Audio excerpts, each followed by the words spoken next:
Hi guys, with today's video I know I'll make many of you happy. There have been so many requests to make a video about vampires, and I finally decided to make you happy. I could have talked to you about Vlad Tepes, Elizabeth Bathory, basically historical vampires you already know very well, but I preferred to focus on less popular but equally disturbing characters.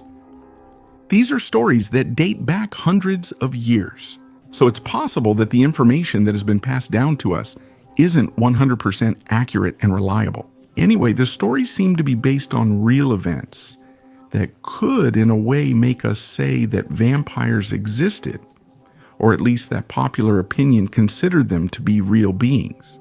At the end of the video, I'll show you some theories that might help you understand where this belief came from. So here are 5 incredible cases of real vampires in history that you probably don't know.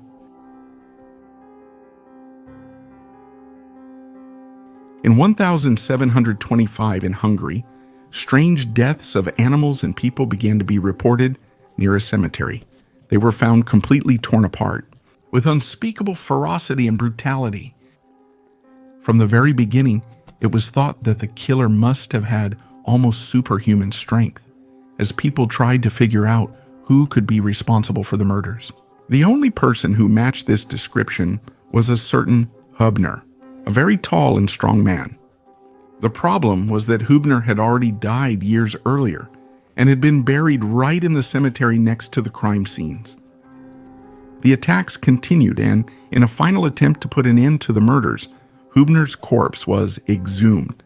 The surprise of those who witnessed the exhumation was enormous. Although years had passed since his burial, Huebner's body was still intact and showed no signs of decomposition. At that point, the solution seemed obvious to everyone. His heart was pierced with a wooden stake and his body was burned. Afterwards, the crime stopped.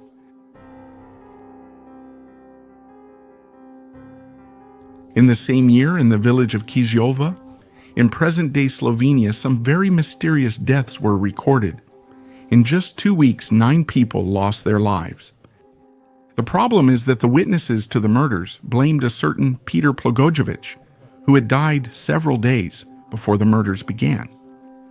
People started talking about a vampire, and the collective paranoia led some Prussian officials to obtain permission to exhume Peter's corpse with the intention of calming people down.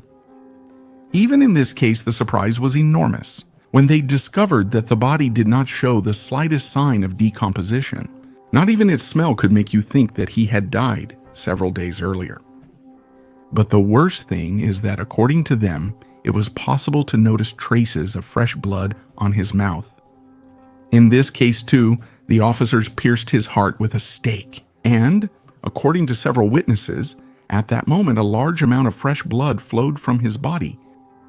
The body was ultimately burned to ashes. When we think of vampire stories, Transylvania immediately comes to mind. For this story, we move to Rhode Island, United States, where the Stuckley family was at the center of a disturbing 18th century event. The couple had 14 children who inexplicably began to die one after another. The first to die was Sarah, the eldest daughter, and soon after, 5 more of Sarah's siblings met the same fate. When the couple's youngest children began claiming they had seen Sarah several times during the night, at first they didn't believe them until one evening the mother herself saw her. The father requested permission to exhume the bodies of his children, and even in this case, Sarah's body was found completely intact without any signs of decay, while her brothers' bodies were already in an advanced state of decomposition. It was then decided to open Sarah's body, remove her heart, and burn it. Although another son of the couple later died of tuberculosis, sightings of their daughter during the night stopped. Another case from the United States is that of Mercy Brown, daughter of George and Mary Brown. Mercy died at only 19 years old from tuberculosis in the year 1892. Starting in 1882, the Brown family began to lose its members one by one. First the mother, then the younger daughter, Mary.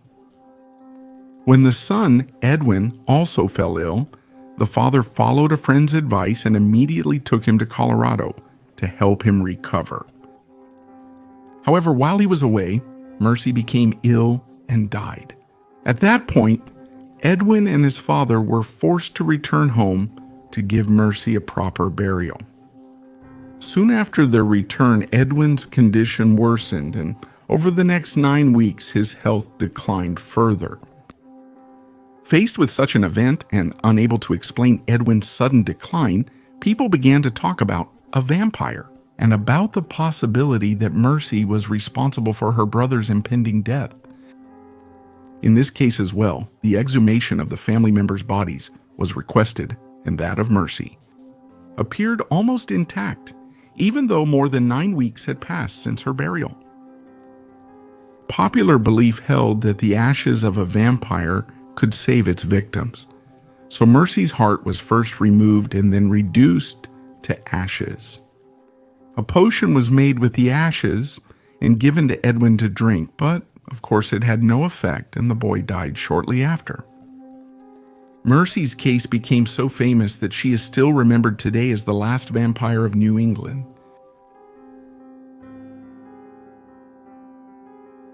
In first place on the list, we find a story that, although it is not more disturbing or more terrible than the others, is characterized by a peculiarity that makes it very special. It is said that in the Pantheon de Belém in Guadalajara, Mexico, a vampire was buried without specifying the year or the origin of this enigmatic character. It is said that when Count Baldon arrived in Guadalajara, very mysterious deaths began to be recorded in the city. One night, while Count Baldon was walking near the Pantheon, some people, now convinced of his guilt, captured him to kill him.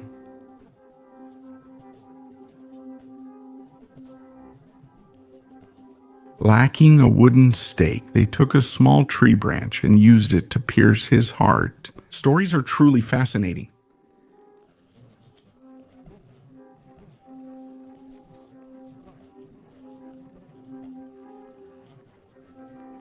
So, what do you think about these stories?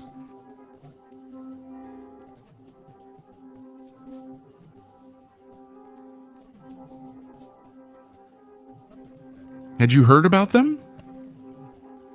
Let me know in a comment.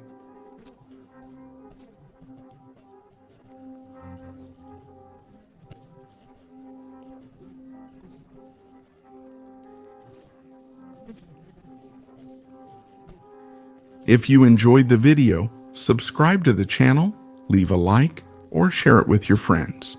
Greetings and see you in the next video. Lin spiegabile. If you liked the video, subscribe, like, or share it with friends. See you in the next video. Lin spiegabile.